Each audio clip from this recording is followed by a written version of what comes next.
মানে আপনি যদি মনে করেন টাকা পয়সা না থাকা মানে হচ্ছে আমি অনেক বড় আল্লাহওয়ালা, ফকির মানে আল্লাহওয়ালা, মিসকিন মানে হচ্ছে আল্লাহওয়ালা। নো, কাদাল ফাকরু ইয়াকুনা কুফরান, দারিদ্র মানুষকে কাফের বানিয়ে দেয়। টাকা কম থাকলে মানুষের মধ্যে কি ঢুকে? কুফরি ঢুকে। বাংলাদেশের প্রেক্ষাপটে আপনি দেখবেন সবচেয়ে বেশি নামাজি কি রিক্সাওয়ালার আর কাজের বুয়ারা, আর যারা ইয়েতে থাকে ওই যে বস্তি থাকে তারা সবচেয়ে বড় আল্লাহওয়ালা।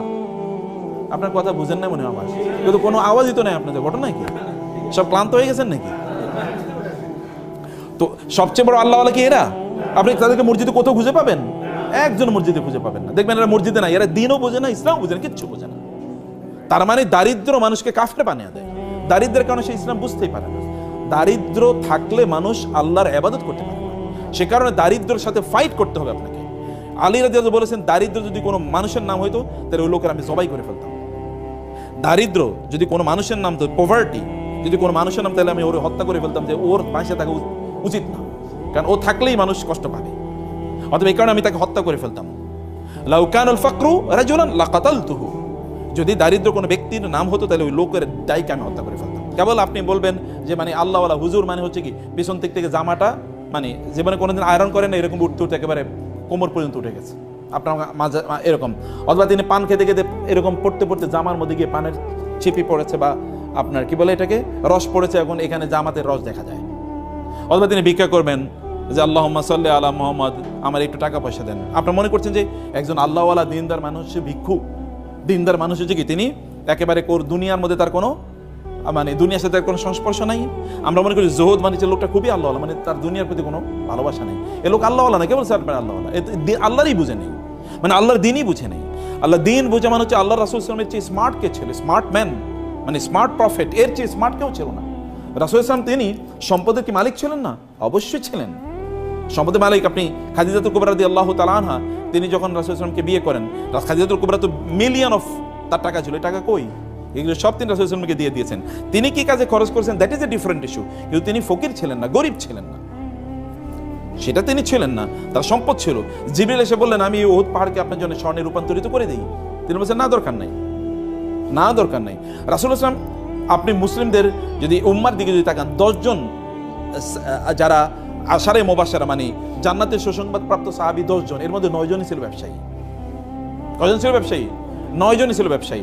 এই উম্মার সবচেয়ে বড় ব্যক্তির নাম কি বলেন তো? রাসূল সাল্লাল্লাহু আলাইহি ওয়াসাল্লামের পরে আবু বকর রাদিয়াল্লাহু তাআলা কত বড় ব্যবসায়ী ছিলেন, কি পরিমাণ কৃতদাসকে মুক্ত করে দিয়েছেন তিনি তার টাকা দিয়ে কিনে।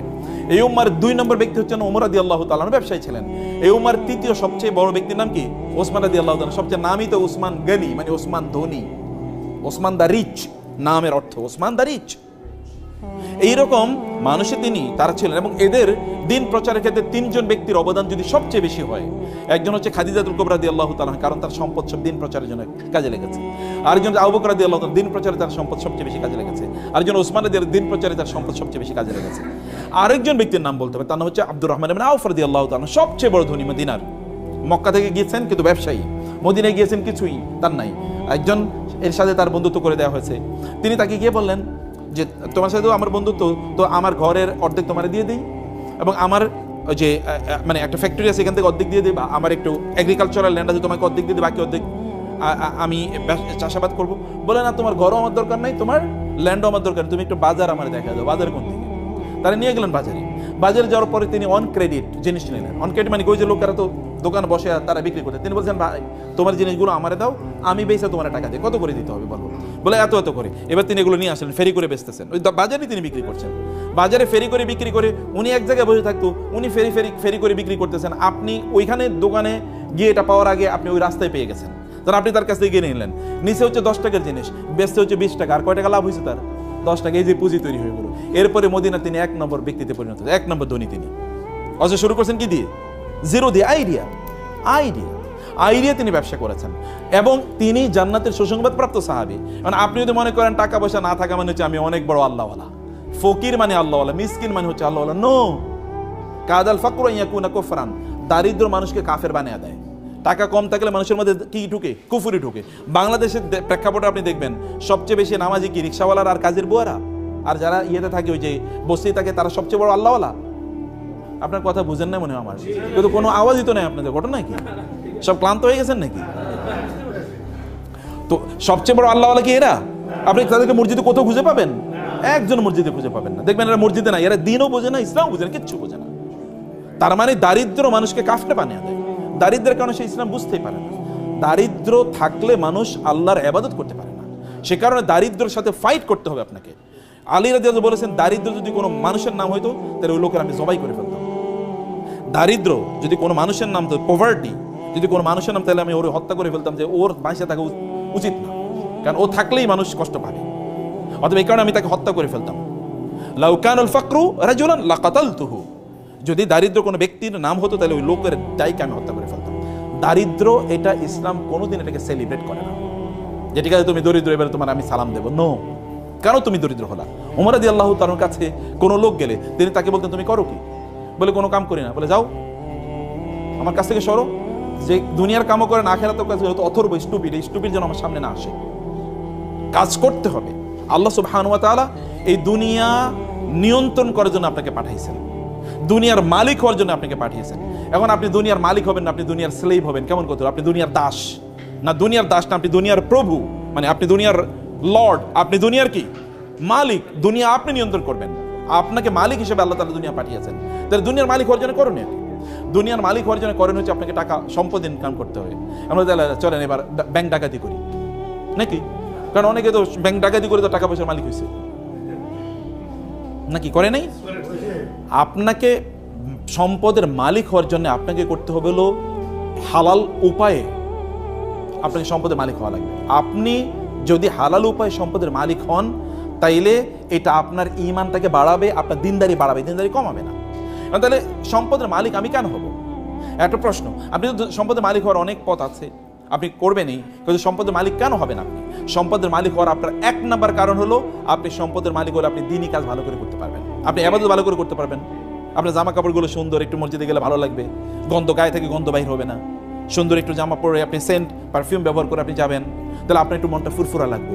আপনি নিজের আপনার পরিবারকে বাসায় গেলে আপনার ওয়াইফ বলবে না, তুমি কি আজকে মাছ নিয়ে আসছো? নিয়ে আসো না, যাও দরজায়, আজকে দরজায় খোলা হবে না। বাজার থেকে আজকে মাংস নিয়ে আসার কথা ছিল, পোলাপাইন কান্নাকাটি করতেছে, পোলাপাইনে পড়াইতে পারতেছে না, ওদের এটা নাই সেটা নাই, সারাদিন আপনার এগুলি শোনা লাগে। এই কারণে আপনি মনে করেন বাসায় যাবো না, বসে বসে সিনেমা দেখি বাইরে, নাকি? অথবা বন্ধুদের সাথে আড্ডা দিই। এখন আপনি আড্ডা দেন, বাচ্চারাও আড্ডা দেয়, স্ত্রীও আড্ডা দেয়, আপনিও আড্ডা দেন, দুপুর একটা জাহান্নাম হয়ে গেল। আপনার যদি সম্পদ থাকে, টাকা পয়সা থাকে, তাহলে আপনি ফুরফুরা মেজাজে বাসায় গেলেন, যা যা লাগে সব নিয়ে গেলেন, বাসার লোকেরও খুশি, আপনিও খুশি। এবার আপনার ইবাদত করেন, আপনার দিনদারি করেন, কোনো সমস্যা নেই। এটা এক নম্বর জিনিস। দুই নম্বর জিনিস হলো দিনদারি। যে সকল প্রতিষ্ঠানগুলিতে দিনদারি হয়, ওই সকল প্রতিষ্ঠান নির্মাণ করবে কারা? কাফেররা না মুশরিকরা? হ্যাঁ, যেই প্রতিষ্ঠানে দিনদারি লাগবে, যেমন ধরুন মসজিদ নির্মাণ করবে কে? তো মুসলমানের টাকা না থাকলে মসজিদ নির্মাণ করবে কি দিয়ে? আচ্ছা, মাদ্রাসা নির্মাণ করবে কে দিয়ে করবে? কে করবে? তো মুসলমানের টাকা না থাকলে কোত্থেকে করবে? আপনি আল্লাহ সুবহানাহু ওয়া তাআলা আমাদেরকে বলেছেন নামাজ আদায় করার জন্য, কিন্তু তার সাথে আরেকটা জিনিস করতে বলছেন, সেটা কি বলেন তো? নামাজ আদায়, নামাজ পড়ো, যাকাত নাও, নামাজ পড়ো, যাকাত নাও, নামাজ পড়ো। আমি তো কিছু যাকাত নাও, আপনারা বুঝতেই পারেন নাই। নামাজ পড়ো, যাকাত নাও, আল্লাহ বলেছেন নাকি? না বলছেন কি নামাজ পড়ো? আপনি কি ভিক্ষা করে যাকাত দেবেন নাকি? তাহলে আপনাকে টাকা উপার্জন করে নামাজ যেরকম ফরজ, যাকাত দেও কি? কারণ আপনি বলবেন আমি নামাজ পড়ি, সুবহানাল্লাহ, আলহামদুলিল্লাহ, আমি অনেক ভালো আছি। তো যাকাত কে দেবে? নামাজও তো পড়তে হবে, যাকাতও তো দিতে হবে। তো যাকাত দিতে হলে কি হতে হবে? সম্পদের মালিক হওয়া লাগবে, নাহলে আপনি যাকাত দেবেন কোত্থেকে? যাকাত কি ইবাদত না? যাকাত কি ফরজ ইবাদত না? যাকাত দিলে কি আপনার সওয়াব বাড়ে না? যাকাত দিলে কি আল্লাহর কাছে সম্মান বাড়ে না? তো আপনি কেবল জান্নাতে চলে যাবেন নামাজ পড়ে, যাকাত না দিয়ে আপনি জান্নাতুল ফেরদৌসের মালিক হয়ে যাবেন? নো, যাকাত দেওয়ার মালিক হওয়া লাগবে। তো যাকাত দেওয়ার মালিক হতে হলে কি লাগবে? টাকা ইনকাম করতে হবে, সম্পদ ইনকাম করতে হবে। সম্পদ ইনকাম না করলে আপনি কেমনে করবেন? এখন আমরা সম্পদ ইনকাম করতে পারছি না, আমরা এখন হয়ে গেছি কি জানেন? আমরা কেবল এখন হচ্ছে কনজিউমার হচ্ছে আমরা ভোক্তা। যেমন দেখবেন আপনি, ওরা ইহুদিরা জিনিস বানাবে আপনি কিনবেন, খ্রিস্টানরা জিনিস বানাবে আপনি কিনবেন, আর আপনি খাইবেন, বলবেন আলহামদুলিল্লাহ, তৃপ্তিতে বল আলহামদুলিল্লাহ, সুবহানাল্লাহ, আল্লাহ খ্রিস্টানদেরকে আমাদের সেবক বানাইছে। বুঝছেন এরকম কিনা? আপনি বলছেন খ্রিস্টানরা সেবক বানাইছে, আল্লাহ তাআলা খ্রিস্টানদেরকে ইহুদিদেরকে আপনাদের সেবক বানাইছে, ওরা জিনিস বানায় আর আপনি খান বৈশা বৈশা, আর আপনি বুঝেনই না যে আপনি সব ওদেরকে দিয়ে দেন, আপনি ওদের দাসে পরিণত হয়ে গেছেন, আপনি ওদের কৃতদাসে পরিণত হয়ে গেছেন। আপনি বলেন যে আপনি অনেক ভালো আছেন, কিন্তু আপনাকে যদি বলা হয় আপনি কি আমেরিকা যাবেন, বলে ভাই প্রয়োজনে সেজদা দিব তারপর আমেরিকা যাবো। এই পৃথিবীর মানুষের সবচেয়ে স্বপ্নের জায়গা কোনটা? ইউরোপ, আমেরিকা না? দেখেন না বাংলাদেশের লোকেরা, তারা হারাম কি হালাল কি কোনো কিছু বাঁচে না, তারা ইউরোপে যাবেই। ওইখানে গিয়ে ইসলাম পালন করতে পারবে কি পারবে না, কোনোটাই না। আচ্ছা, এই পৃথিবীতে সবচেয়ে বড় রিফিউজি থাকে কোন সকল দেশে? ইউরোপ আমেরিকাতে সবচেয়ে বড় রেফিউজি, সবচেয়ে বেশি অ্যাসাইলাম মানুষ যায় কোথায় থাকার জন্য? ওইখানে। ওয়াও, এটাই তো দেখি জান্নাত। তো এই জান্নাত বানানোর কথা ছিল আপনাদের। ওরা পণ্য বানায় আর আপনাদের কাছে বেসে, আর আপনাদের জাহাজ ভরে আপনাদের টাকাগুলো নিয়ে যায়। আর আমরা মনে করি যে আমরা কি ভালো একজন কনজিউমার। পণ্য তো আপনাদের বানাতে হবে, বানায় আপনাদের বেচতে হবে। আপনাদের পূর্বপুরুষের দিকে তাকান। আপনারা সিনবাদের কথা শুনেছেন না? আচ্ছা, সিনবাদরা করছে কি? সেই আরবের লোকেরা যদি মনে করতো যে আমরা আরব দেশে থাইকাই আমরা কি কেবল দিন প্রচার করবো, তাহলে কি আমরা মুসলমান হইতাম? আচ্ছা, আরব দেশের লোকেরা এখানে আসছে কিভাবে? ওরা তো পণ্য বিক্রি করার জন্য এসছে। বিজনেসম্যানরা এখানে এসছে কোন দিক দিয়ে এসছে? তারা এসে হলো ওই যে আরব সাগর থেকে ইন্ডিয়ান ওশিয়ান মানে ভারত মহাসাগর হয়ে বে অফ বেঙ্গল, এই বঙ্গোপসাগরে আসছে। এরপরে ওই যে চিটগং শব্দটাই তোর সাতি গাং। গাং মানে কি? গাং মানে নদী, আর সাতিউন মানে আরবি শব্দটা। চিটগং শব্দটা আরবি, সাতিগং হচ্ছে নদীর কুল, নদীর উপকূল। মানে ওইখান দিয়ে এসে তারা এখানে থাকতো। এইখান থেকে তারপরে তারা মালয়েশিয়া যেত, এখান থেকে তারা ইন্দোনেশিয়াতে যেত। মালয়েশিয়া ইন্দোনেশিয়াতে নাইলে ইসলাম গেল কিভাবে? জাহাজে গেছে। তখন কি জাহাজ ছিল? তখন কি আপনার প্লেন ছিল? না, এই নৌকাই তো। এই নৌকা দিয়ে তারা বড় বিশাল বড় ইয়ে ছিল, কি বলে, পাল। এই পাল তোলা নৌকা বা জাহাজে তারা এখানে ইসলাম নিয়ে এসে পণ্য বিক্রি করতে এসে, কিন্তু পণ্যের সাথে তারা কি বিক্রি করছে? তারা ইসলাম সেল করেছে পণ্যের সাথে। পণ্য কিনতে গিয়ে লোকেরা দেখলো এত ভালো মানুষ, তো দেখি ফেরেশতা, এরকম লোক তো আর কোথাও দেখি না। এত ভালো মানুষ পণ্য বিক্রি করতে এসে, কিন্তু এরা কি এসা ইসলাম প্রচার করে গেছে। ব্যবসায়ীরা ইসলাম প্রচার করছে। আমার মতো এরকম আপনি শাহজালাল শাহপরান কয়জন এসছে? কিন্তু তার চেয়ে বেশি, হাজার গুণে বেশি এসে কারা? ব্যবসায়ীরা। আপনি বলেন তো, আপনার এলাকায় দুজন দোকানদার আছে। একজন দোকানদার গেলেই আপনাকে জিজ্ঞেস করে, ভাই আসসালামু আলাইকুম, কেমন আছেন, বাসা সবাই ভালো আছে, আপনার কোনো সমস্যা নাই তো? ভাই কোনো সমস্যা থাকলে আমাকে বললেন, এবং সবচেয়ে ভালো পণ্যটা দেয়। আরেকটা লোক আছে খিটখিটে, প্রচন্ড খিটখিটে, গেলেই আপনার সাথে রাগ করে কথাবার্তা কয়, এবং আপনি 3 বার কথা বললে 1 বার শুনে। আপনি কার কাছে যাবেন? যে সালাম দেয়, কথাবার্তা শুনে, এই লোকটা তো ভালো, তার সাথে গল্প করবেন, তার মতো হতে চাইবেন, বলে আপনার সন্তানকে বলবেন ওই লোকটার মতো, দেখো না কত সুন্দর করে কথাবার্তা বলে। এই মুসলমানরা তো সেই কাজটাই করছে, জিনিস বেচছে, কিন্তু লোকেরা দেখলো আরে এরা তো দেখি আমাদেরই লোক। এই আপনার বিপদ, তাড়াতাড়ি তাকে হসপিটালে নিয়ে গেছে। আপনার ওয়াইফের সমস্যা, তাড়াতাড়ি তোর ওয়াইফের পাঠিয়ে যায়, দেখা তো তার বাচ্চা হবে, একটু তুমি তাকে হেল্প করো তো। মানুষ যেগুলো, এরাই তো সবচেয়ে ভালো মানুষ। এবং এরা তখন কি, এদের বলো তো আপনারা আসলে কোন ধর্ম পালন করেন? বলে আমরা এই ধর্ম পালন করি। ঠিক আছে, আপনাদের ধর্ম আমরাও পালন করা শুরু করি। এরা এইভাবে মুসলমান হয়ে গেছে। বুঝতে পেরেছেন? অথবা আমাদেরকে মৌলিকভাবে ব্যবসায়ীদের কাজ হচ্ছে, ব্যবসায়ীরা তারা সম্পদ উপার্জন করবে একদিকে তারা নিজেরা ভালো থাকার জন্য, এবং 2 নম্বর তারা কি করবে? এই সম্পদের মাধ্যমে তারা কি করবে? সম্পদের মাধ্যমে তারা দিন প্রতিষ্ঠার কাজে তারা ব্যয় করবে। এটা কেবলমাত্র ক্যাপিটালিস্টিকদের মতো না, যারা কেবল টাকা উপার্জন করা, এটা এক ধরনের গ্রিডে তাদের পরিণত। গ্রিড মানে হচ্ছে এক ধরনের লোভ। শুধু লোভের কারণে আপনি কেন সারাদিন কাজ করেন? লোভের কারণে। আপনার কত লাগবে আপনি জানেন? You never know. আপনি জানেন না কেন আপনার টাকা লাগবে, এটা কি কারণে আপনি ইনকাম করতেন তাও আপনি জানেন। আপনাকে জানতে হবে কেন ইনকাম করছেন, আপনাকে বুঝতে হবে কেন ইনকাম করছেন। আপনি 2 কারণে করছেন। একটা হচ্ছে আপনি নিজে ভালো থাকুন, আর হলো আপনার কি সমাজ ভালো থাকুন। আপনার অনেক টাকা পয়সা, আপনার ব্যাংকে টাকা পড়ে আছে, আপনার আত্মীয় স্বজন তারা না খেয়ে মারা যাচ্ছে, আপনি এই টাকা দিয়ে করবেন কি? এটা আপনাকে দুনিয়াও বাঁচাতে পারবে না, আখিরাতও বাঁচাতে পারবে না। আপনার প্রচুর পরিমাণ টাকা আছে, কিন্তু আপনি দিনই কোনো কাজেই অংশগ্রহণ করলেন না, তাহলে আপনি টাকা দিয়ে করবেন কি?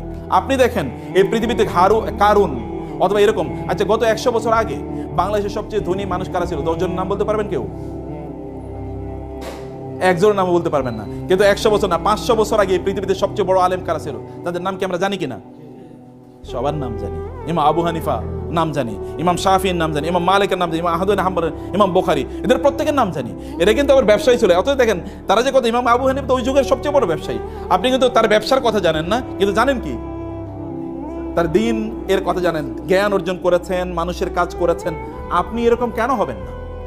আপনি এরকম হতে হবে।